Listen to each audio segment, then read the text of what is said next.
Alors, en fait, une juste mesure entre la mélatonine, qui est une hormone de sommeil, et le cortisol, qui est une hormone d'éveil.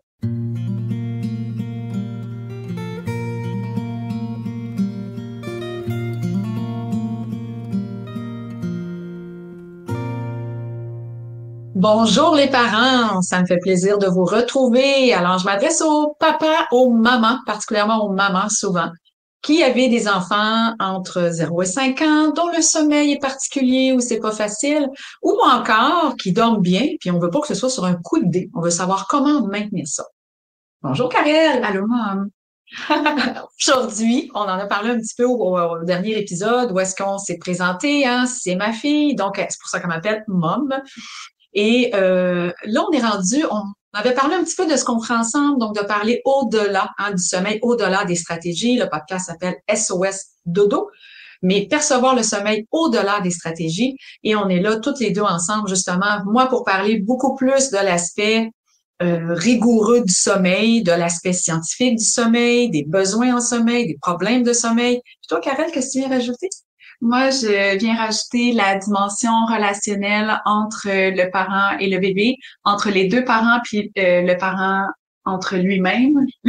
Entre le parent et lui-même. Excellent. Ça fait du sens. Alors, toute la dynamique relationnelle de la famille, parce que ce que j'ai réalisé après 20 ans, c'est que à être sur le plancher, puis à travailler avec les familles, c'est qu'il n'y en a pas de problème de sommeil. Il n'y a pas de problème de sommeil, il n'y a que des problèmes relationnels.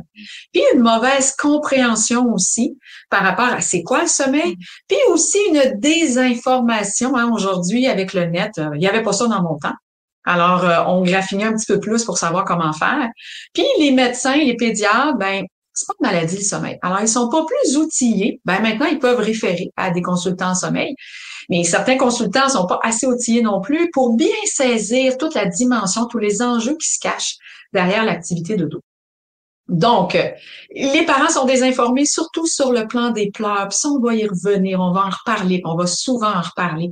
Parce que quand on parle de relation à soi, ben quand notre petit coco pleure, c'est pas facile. Tu sais, je suis une maman, moi, là, hein, puis aujourd'hui, même si ma fille, c'est une adulte, puis qu'elle vit un revers, c'est difficile pour moi. Puis pourtant, mes parents vivent un revers, puis tu pourras le dire, toi aussi, c'est la même chose.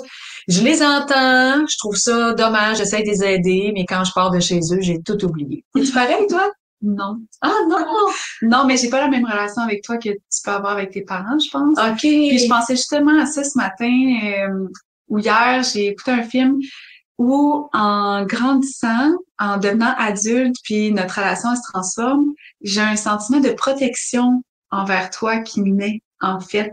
Je me suis dit, ah, c'est intéressant parce que c'est un sentiment que tu as dû avoir comme, ben, que tu as encore aujourd'hui, mais vraiment, vraiment tout au long de ma vie. Mais c'est ça, c'est que moi, j'ai pas de sentiment de protection Ah, vis-à-vis de mes ouais. parents. Non, c'est vers toi, je l'ai eu. Ouais, ok. Ben oui. Beaucoup, mais et trop, hein, comme tu me disais, mon cadre parfois est un peu trop serré. Mm. Alors, ce sentiment de protection-là, je l'ai eu beaucoup vis-à-vis de toi et c'est le défi que tu m'as demandé à chaque journée, hein, de ta vie, de ta naissance à aujourd'hui.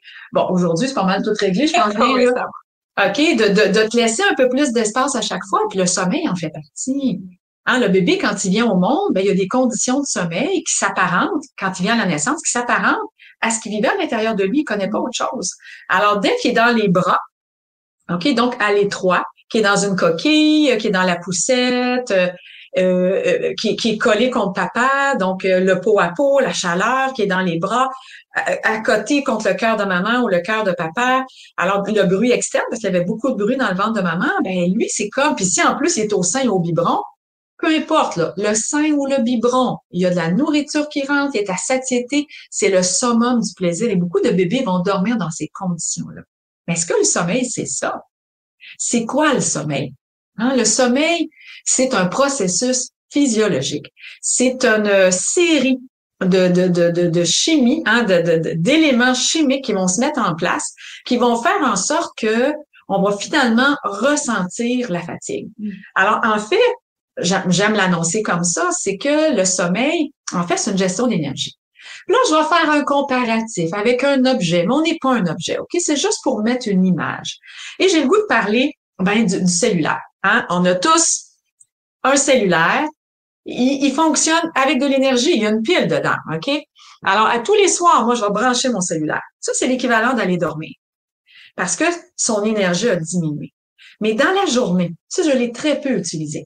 On fait l'équivalent avec un être humain, soit un enfant, un bébé, un jeune enfant, un adolescent, un adulte, une personne qui prend de l'âge aussi. Alors, selon nos activités, notre énergie va baisser plus ou moins rapidement. Alors, si je reprends mon cellulaire, si j'écoute des vidéos avec, la pile, je vais voir qu'elle diminue beaucoup plus rapidement et je vais devoir le recharger. Alors, si je m'en sers comme GPS, OK, puis que dans ma voiture, il n'est pas branché, ou je fais du vélo. Hein, quand je fais du vélo, il n'est pas branché, je m'en sers comme GPS et la pile va baisser plus vite. Mais si je m'en sers juste comme téléphone, à la fin de la journée, l'énergie va être très élevée encore. Alors, le sommeil, c'est ça. Le sommeil, là, c'est un point repère qui vient mesurer notre niveau d'énergie. Mais ce serait tellement le fun comme le cellulaire de regarder, de dire, attends, moi, j'étais à combien, là? J'étais à 60%, puis il est juste 10 heures le matin. Ouais, c'est ça. Je vais avoir la difficulté à me rendre à la fin de la journée. C'est sûr que qu'est-ce qui va arriver avec mon téléphone? Il va biper. À 15%, il m'envoie un signal pour me dire, si tu fais pas ce qu'il faut, je tombe dead, je tombe mort. Est-ce que nous, c'est ça qui se produit quand on est trop fatigué? On tombe dessus mort? Oui, on le ressent. On est mort de fatigue. Mais je pense qu'il y a des gens qui le ressentent pas aussi. Oui, ça c'est notre relationnel, qui est en connexion avec elle, effectivement. Et j'ai fait longtemps partie de ces gens-là. OK? Qui, oui, j'ai une grande énergie, oui, j'ai une bonne énergie, puis même encore à ce jour, mais je me transforme, je prends de l'âge, puis je dois changer certaines affaires. J'ai encore beaucoup d'énergie, mais mon niveau d'énergie va baisser plus rapidement en faisant le même exercice. Ça, c'est fâchant, ça, OK, là? Alors, nos enfants, c'est pareil. C'est qu'ils vont biper. Un enfant qui se réveille en pleurant le matin, il est en train de biper puis de dire, ouf, moi, je me réveille, là, puis sais-tu quoi, maman, là, j'étais à 53% d'énergie. J'ai pas bien dormi. J'ai pas assez dormi, j'ai pas bien dormi, je me suis réveillée souvent cette nuit. Puis nous aussi, on le ressent, là. Toi, Karel, tu le ressens bien quand tu te lèves le matin, c'est... d'aplomb. D'aplomb. Ben oui. OK. Ça veut dire que des matins, tu te lèves, puis t'as pas 100% d'énergie. J'ai pas 100% d'énergie, non. OK. Fait que ça, tu le ressens très bien. Ouais. OK. Puis qu'est-ce que ça donne comme allure dans ta matinée? Ça a un impact sur tout le reste de ma journée. Ah, c'est à ce point. Ben oui. Ouais. OK. Pour moi, oui. OK. Ouais. OK. Parce que c'est dans sa personnalité. Si je prenais un café, là, j'avais un boost de bonne humeur, puis d'énergie, puis après ça crashait. Mais maintenant que je ne prends plus de café, j'ai de l'énergie. Tu sais, mon énergie est plus stable durant la journée, mais sauf que je sais qu'il faut que je fasse attention à mon coucher parce que... Puis le café, c'est un plaisir pour toi? C'est un très grand plaisir pour moi. OK. Ouais. Les bébés, c'est pareil. OK? Quand ils se lèvent le matin fatigués et qu'ils se réveillent en pleurant, puis j'oublie pas où est-ce que je m'en vais, là. Hein? On n'a pas vu encore parfaitement c'était quoi le sommeil. Je veux juste faire un parallèle, OK? Et si je le mets dans le plaisir, je l'allaite. J'y donne un biberon. Je le berce. Je le cajole. Je joue avec lui. J'y donne, chez nos plus vieux, là, j'y donne des éléments dans son lit. Alors, le plaisir, OK, va faire en sorte de couper mon senti. Mais la fatigue, ça, c'est gros comme information. Gros comme information. Puis, tu sais, c'est pareil pour là. Karel, elle prend du café, moi, je vais m'activer dans mon travail. J'adore mon travail. C'est mon plus grand plaisir. Ça, même là, pendant des années, là, mon plaisir, c'était juste travailler, je n'avais pas d'autre, hein, Karel? C'est ça, OK? Fait que c'était comme si quelqu'un me disait, qu'est-ce que tu fais dans ta vie pour t'amuser? Je travaille. J'aime ça, OK? Alors, c'était mon plaisir. Si je trouve dans mon plaisir, je ressens plus la fatigue. Souvent, mes parents vont me dire, mais il est pas fatigué, tu sais, écoute, aussitôt que je le lève, là, en fond, il change les idées pour lui donner du plaisir. Et la fatigue disparaît en apparence, comme par magie. Mais le corps, lui, son niveau d'énergie n'est pas plus élevé. Alors, il va être moins collaborateur, il va être plus chigneux. Mais il y a des bébés, là, OK? Je les appelle mes bébés bonheurs, là, qui, eux, pas de signaux de fatigue. Dans la journée, là, c'est incroyable. Ils restent de bonne humeur, ils restent même attentifs. Tu les mets dans un coin, puis tu vois, c'est une question de personnalité, là. Tu sais, j'ai déjà donné une conférence, le bébé, il avait 6 mois, il se tenait à peine assis de lui-même. Sa mère, il a mis un jouet pendant 3 heures de temps, j'ai parlé. Il a pas dit un mot. Il a même pas dit un whack. Alors, il ressent pas la faim, il ressent pas la fatigue, On lui donne de quoi pour s'amuser. Il est bien avec ça. Il a même pas voulu se diriger vers sa mère. OK, il était comme dans sa bulle. Puis la mère a dit, tu vois, il est pas fatigué. Ben non, c'est pas vrai.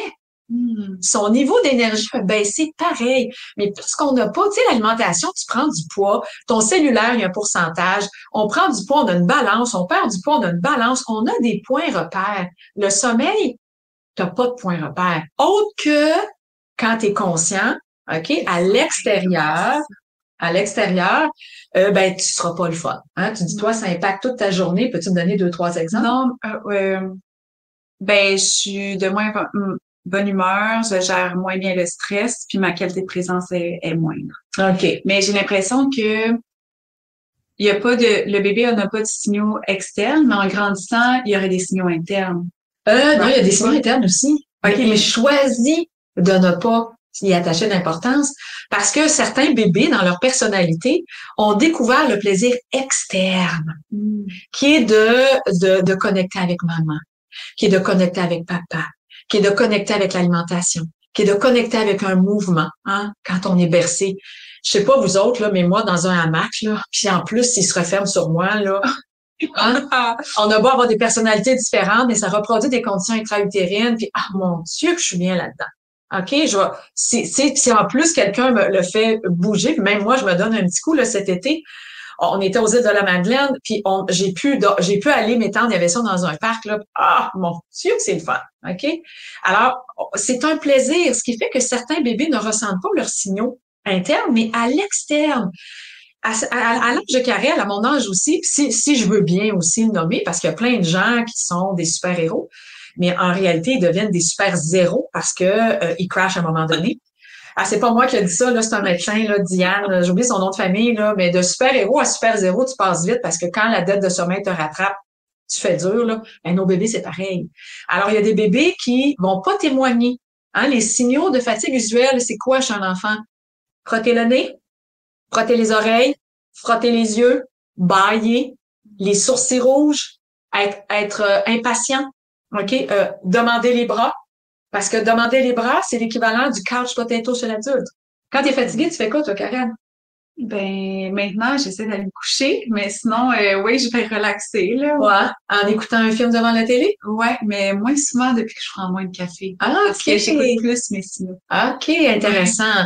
Alors, si on n'écoute pas nos signaux, qu'est-ce qu'on fait? En fait, quand on est fatigué, la meilleure réponse, c'est d'aller dormir. Mais souvent, on s'effoire devant la télé.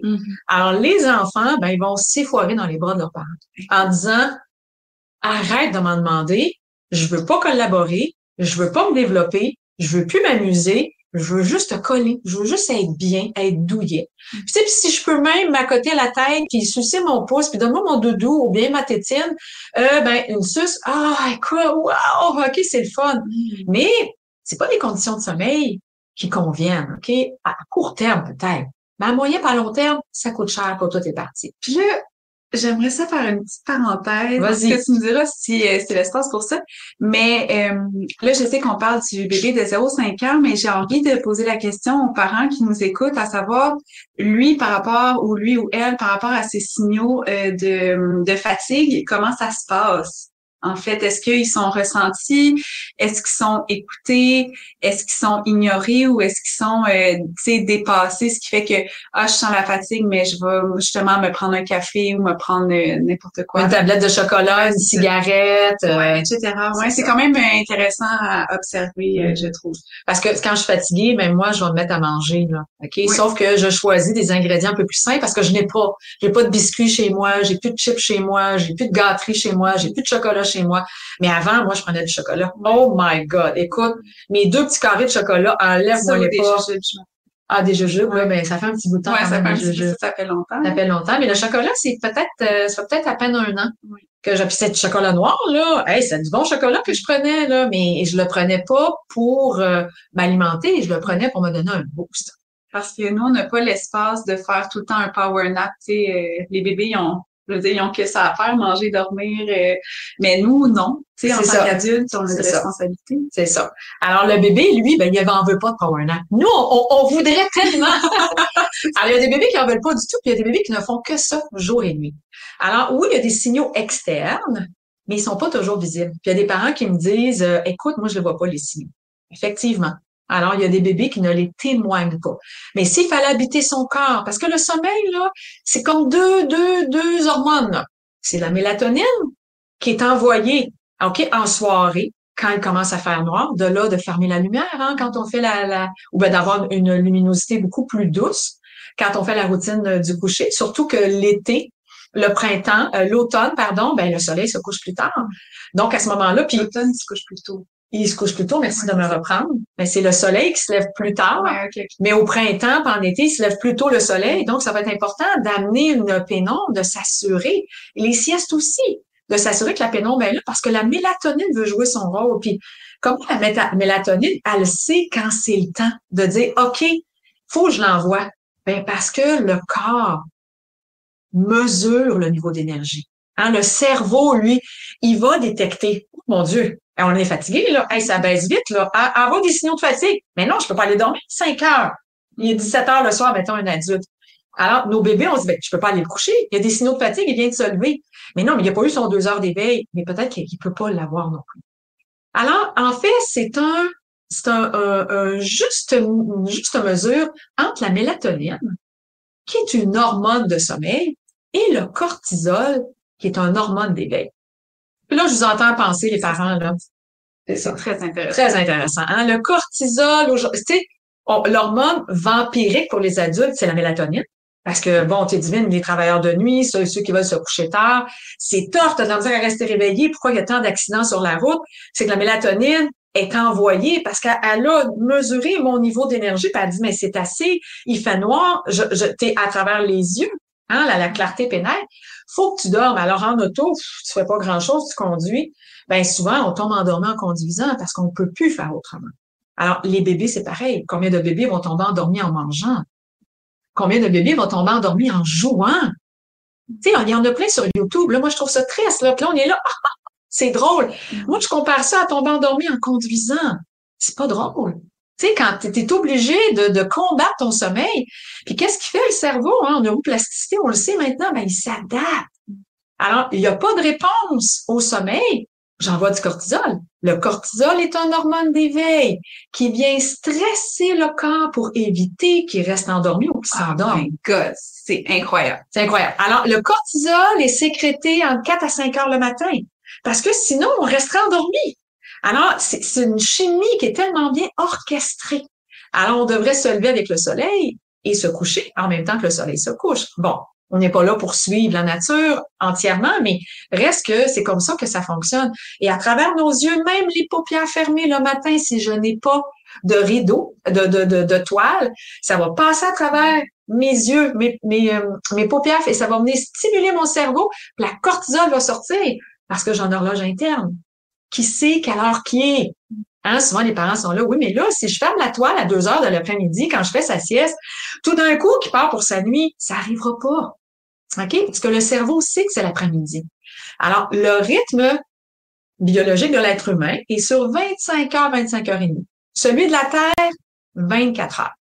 Alors, on est en décalage horaire à tous les matins.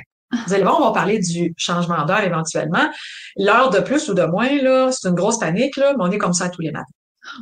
Ah, ouais. Ouais, c'est ça. J'en apprends plein, moi aussi. C'est ça. Alors, comment fonctionne le sommeil? Le cerveau va prendre la mesure, OK? Et lui a un pourcentage qu'il nous transmet par des signaux. Plus on est fatigué, tu sais, le signal le plus important, c'est le petit frisson. OK? Quand tu as le petit frisson, là, puis qui fait 22 chez vous, là, c'est parce que c'est le temps d'aller dormir. Ton corps te dit, hey, il y a un petit train du sommeil qui passe. C'est ça, le petit train. Alors, ce sont les signaux qu'on va ressentir qui vont nous indiquer qu'on est fatigué. Alors, nos cocos, ben, ils vont devenir chigneux. Hein, ils seront pas le fun. Ça va venir impacter sur la routine. Souvent, il y a des parents qui me disent, écoute, quand je commence le bain, là, il se met à pleurer, là, OK? Il est brûlé. Ah, mais il aime pas ça, le bain. Il aimerait ça, le bain, s'il était prêt à un moment donné où il est moins fatigué. Alors oui, c'est possible de le donner en après-midi, mais c'est dommage. Puis, pour y revenir sur la routine du sommeil, c'est bien quand c'est donné au moment de la routine. Alors, quand mon bébé déjà devient impatient, c'est qu'il est trop fatigué. Il tombe, son pourcentage diminue, il est à moins de 15%. Puis, où est-ce qu'il va tomber? Dans la dette de sommeil. Ben oui. On la connaît-tu bien, hein, cette dette de sommeil? Mais pourquoi on appelle ça une dette? Parce qu'on tombe sur notre marge de crédit. Mon cellulaire tombe à plat, tombe à zéro, il s'éteint. Nous, on s'éteint pas. Alors, qu'est-ce qu'on fait? On fonctionne sur la marge de crédit, puis là, on tire de l'énergie qu'on n'a pas, puis là, on se demande pourquoi on tombe malade, on se demande pourquoi ça va pas bien, on se demande pourquoi émotivement. On se demande pourquoi on est impatient, nous aussi, pourquoi on n'a pas de plaisir dans une activité où ce que normalement on aurait du plaisir. Absolument. C'est rendu que je me le dis le soir, le petit train de sommeil vient juste de passer. Dommage. Ben, je veux dire, là, je l'ai pas écouté, mais je sais que mon prochain va être tant de temps, là. C'est ça. Là, je me prépare pour être prête à m'endormir à ce moment-là. C'est ça. C'est vraiment intéressant. C'est très intéressant. Puis là, tu viens d'apporter un élément important, c'est que le petit train du sommeil, on a un rythme cyclique, circadien qu'on appelle. Alors, chez les enfants, c'est de 30 à 45 minutes. Toute la journée, à toutes les 30-45 minutes, le cerveau, avec toute sa chimie, vient prendre le pouls. OK? Puis à 9 heures le matin, là, si un adulte est fatigué, puis souvent nos enfants là, de 7, 8, 9, 10, 11, 12 ans là, sont brûlés. C'est pour moi qui dis ça, là, il y a des études qui ont été faites, puis le plus haut taux de bâillement chez nos enfants au primaire, ça veut dire de 7 à 10 ans, à 12 pour le deuxième cycle, ben c'est à 9 heures le matin. C'est pas supposé. Mais le corps envoie déjà des signaux parce que les enfants se lèvent puis ils sont pas à 100% rechargés. Alors, nos petits cocos, c'est la même chose. Alors, il va se lever le matin, il sera pas complètement rechargé parce que dans la journée, au bout de 30 à 45 minutes, il y a eu des signaux. Puis là, ben, il l'a ressenti, il les a témoignés ou pas. OK? Puis s'il les témoigne pas, qu'est-ce qu'on fait, nous, les parents? Ben, ça nous prend un horaire. Ça nous prend un horaire. Je sais qu'il y a des parents qui vont me dire, oh non, déjà, t'es pas sérieux. Un cadre, ça nous prend un cadre. Oh non! C'est une bonne stratégie d'avoir un cadre. Oui. Mais des fois, ça n'en est pas une. Oui, hein? non, ça n'en est pas une. C'est ça. Parce que Karel, là, tu nous as dit que toi, le cadre, t'aimais pas ça, hein? J'aimais pas tellement ça. C'est ça. Mais maintenant, en étant devenue adulte, je vois à quel point ça peut être aidant. Ça a certains bénéfices. Ça a certains bénéfices. Pas toujours dans un cadre, mais parfois, on n'a pas le choix de dire, regarde mon coco, tu m'envoies pas de signaux. Un petit peu comme l'alimentation. Tu sais, au départ, on nourrit à la demande. On peut pas toujours nourrir à la demande. Qu'est-ce qui se produit? Nos enfants vont prendre des petits snacks. Ils vont jamais boire beaucoup, manger beaucoup, parce que c'est trop souvent. Alors, c'est la même chose pour le sommeil. Éventuellement, si les périodes d'éveil sont trop longues, ça fonctionne pas. Envoi de cortisol en grande massue, OK? Et là, ça fait un corps agité. Puis quand le corps est agité, ça fait des enfants qui bougent. OK? Fait que là, eux, ils ont pas de caféine. Ils peuvent pas prendre un café, là, OK? Pour s'activer, activer l'intérieur. Ouais. Alors, eux, ils se mettent à bouger. Puis là, des fois, les parents me disent, tu vois bien qu'il est pas fatigué? Garde-le aller. Hey, de mes yeux vus, là, un petit coco de 11 mois, là, récemment, là, OK? J'étais chez le parent et il a pas arrêté. Alors, on se lève debout après un sofa, il marche pas encore, se met à terre, marche à quatre pattes, monte sur quelqu'un, remet à terre, regarde quelque chose. Puis là, tu vois bien qu'il est pas fatigué, mais je dis non, c'est des signaux de fatigue. L'hyperactivité, c'est un signe de fatigue. Eh oui. Oh my! Ah, ça, c'est un concept qu'on voit pas. Même, je veux dire, chez les enfants de 5-10 ans, de 10-15 ans, les adultes. Ben oui. Alors, on doit être, hein, l'enfant est pas conscient, là, OK? Alors, pour éviter de ressentir la fatigue, de tomber endormi dans un endroit plaisant, parce qu'on l'a dit, hein, le café, le matin, c'est pour le plaisir qu'on prend, là, OK? Alors, lui aussi, il est pareil, là. Alors, il ressent la fatigue, mais le plaisir l'invite à continuer. Alors, le taux de cortisol augmente parce que le cerveau dit, OK, moi, j'ai envoyé des signaux de fatigue parce qu'au bout de 30 à 45 minutes, j'ai été faire, hein, le portrait du corps dont j'ai la charge, hein, le cerveau avec toute sa chimie. Et on est fatigué, mais on peut pas dormir. Alors, comme on peut pas dormir, j'envoie du cortisol. J'envoie du cortisol. J'envoie du cortisol. Et là, ben, ça finit que le soir, nos petits cocos, il y a même des bébés de 3 mois, là, ils shake tout le temps, puis ça bouge, puis les parents sont là, je sais pas qu'est-ce qu'il y a, ils couchent, puis tu sais, puis ils se donnent des coups, là, parce que il est surchargé. C'est comme s'il y avait 15 cafés dans le corps pour faire un parallèle, là. OK? Alors, le corps s'adapte. Qu'est-ce que ça fait? Ça fait que là, on est surchargé de cortisol. Ça fait que le bébé a de la misère à s'endormir. Ça fait qu'il va se réveiller souvent, comme nous aussi, là. Plus je suis fatiguée, plus je me réveille souvent, plus je me réveille tôt. Alors, c'est sûr que l'adulte, on peut le mettre en privation de sommeil. On va rapidement, mais on fait ça avec nos enfants. On les met en privation de sommeil. Puis là, on peut rassurer le parent que c'est pas grave. Oui, mais tout ce qui a été dit, tu sais, ça peut être alarmant, mais ce n'est pas grave. Ce n'est pas grave. C'est de l'information. Tu sais, quand on ne connaît pas l'information, c'est ça. Mais là, si on la connaît, on va pas prendre action après. C'est ça. Alors, quand mon enfant a des signaux de fatigue, on parle du 2 heures d'éveil. Chez nos tout petits jusqu'à 8-9 mois. C'est un maximum. Puis je le sais, vous avez lu sur Internet, vous avez entendu d'autres consultantes en sommeil qui disent, mais non, ça prend des 3 heures. Pourquoi on fait ça? Pour épuiser, on va le priver de sommeil, comme on fait pour les adultes, pour améliorer sa capacité à s'endormir. C'est vrai qu'il va s'endormir rapidement, mais on va venir bonifier sa fatigue, OK? Donc, il va tomber dans une dette de sommeil qu'on va revoir de façon plus précise. Là, je veux vraiment vous démontrer comment fonctionne le sommeil et qui va faire en sorte qu'il va s'éveiller de plus en plus souvent. Il y a beaucoup de parents qui mettent en place des stratégies sans corriger les périodes d'éveil, sans corriger la dette de sommeil. Alors, oui, ça va donner de l'amélioration, mais ça va pas se tenir, ça va pas se maintenir dans le temps. Sans comprendre l'impact que ça a au final. C'est ça. Sans comprendre l'impact que ça a. Tu sais, mon cellulaire, si je le recharge juste à 30% à chaque jour, puis que je comprends pas qu'il faut qu'il soit chargé à 100%, ben je vais dire, il y a un problème. Moi, mon cellulaire, il marche pas bien. Oh, wow, Mom. C'est ça. Alors que mon enfant, il n'y a pas de problème, il est pas brisé. Il est juste trop fatigué. Parce que je suis un bon parent. C'est bien. Merci, Karel, d'avoir nommé que c'est pas grave. On meurt pas de ça. Trop de cortisol. On vire pas fou. Même nous-mêmes, les parents, là, on en a trop de cortisol de temps en temps. On est agité, on n'est pas le fun. Tu l'as nommé un petit peu, ça vient impacter tout ce qu'on a parce que notre niveau d'énergie est bas, puis le cerveau veut s'adapter. Il dit, bon, OK, on peut pas dormir. Il sait pas, là, qu'on n'est pas devant un ours. Il sait pas qu'on n'est pas sur un bateau où est-ce que notre vie est pas en danger. Mais lui, il s'adapte. De là, l'importance de la relation pour moi. Apprendre à se connaître, apprendre à connaître son bébé dans son unicité, fait en sorte que on peut beaucoup mieux s'adapter à nos besoins. Au final, si on les connaît, si on a l'information. Puis à nos bébés aussi. Oui. Tu sais, j'accompagne une famille présentement, puis le petit bébé a 7 mois, puis il y a des périodes d'éveil de pas plus d'1 heure encore. C'est 3e enfant, là. C'est pas que la maman elle connaît pas la recette puis qu'elle connaît pas ça, là, elle en a 2 autres avant. Puis là, dès qu'on allonge les périodes d'éveil, il crash. Dès qu'elle fait une activité avec, il crash. C'est quoi crasher? Des pleurs au coucher. Un éveil. Puis là, elle fait tellement attention que c'est l'éveil traumatinal. C'est ça qui se met en place en premier. Hein, on sait que nos enfants dorment pas suffisamment parce que ils se réveillent trop tôt, parce qu'ils se réveillent en pleurant. Alors, comment fonctionne le sommeil? C'est tout simple. C'est une gestion de l'énergie. Puis là, il faut découvrir comment nos enfants fonctionnent, puis il n'y en a pas un qui est pareil. Alors, sa gestion d'énergie, lui, quand il a appris à marcher, ou quand il commence à se tourner, ou quand il fait une connexion avec maman qui est super intéressante, puis il veut juste être avec elle parce qu'elle est trop haute, ben il ressent plus ses signaux. Et puis il n'a pas le goût de dormir, ça se peut qu'il n'aime pas ça dormir aussi, non? C'est particulier à chacun. Et que moi, si je suis pas assez bien informée, assez vigilante à observer, parce que c'est de l'observation, ben je passe à côté. Puis là, mon bébé se met à pleurer. Puis là, je sais plus pourquoi. Puis là, je pense que c'est ses dents.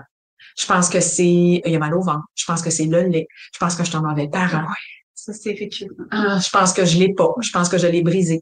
Alors qu'il est juste fatigué. Donc, ça sera pas tout pareil, mais toujours un fil conducteur. Oui. Dont on pourra reparler dans un autre épisode. C'est ça. Alors, le sommeil, c'est quelque chose de chimique et ne pas y répondre. OK? Fait en sorte que le cortisol est de plus en plus sécrété et que le corps est de plus en plus agité. Je parle des 0-5 ans et que c'est de plus en plus difficile d'arriver à s'endormir, à rester endormi, à dormir suffisamment. Puis avoir une journée avec beaucoup, beaucoup de joie aussi. C'est ça! Si on est fatigué, ça... On le sait, on le voit pour nous autres aussi, là. Fait que ça devient difficile. Hey, moi, j'ai fait le tour. T'as-tu le goût de rajouter quelque chose? Non. Moi, j'ai trouvé ça super intéressant. Ouais. Excellent. Fait qu'on vous dit à la semaine prochaine. À la semaine prochaine. Tourlou! C'était Brigitte Langevin, experte en éducation au sommeil. Si tu as le goût d'en apprendre plus, je t'invite à visiter mon site à brigittelangevin.com. Puis si vraiment tu as le goût que le sommeil, ce soit pas toujours sur un coup de dé et que ça fonctionne, j'ai une formation, Les Amis du Dodo. Clique sur le lien plus bas, tu vas en apprendre plus. C'était Karel Langevin, coach PNL. Tu peux aussi aller visiter mon site web karellangevin.com. Si ça pique ta curiosité, j'ai créé une merveilleuse formation, la PNL au service de l'enfant. Clique sur le lien juste en dessous si tu veux en savoir plus.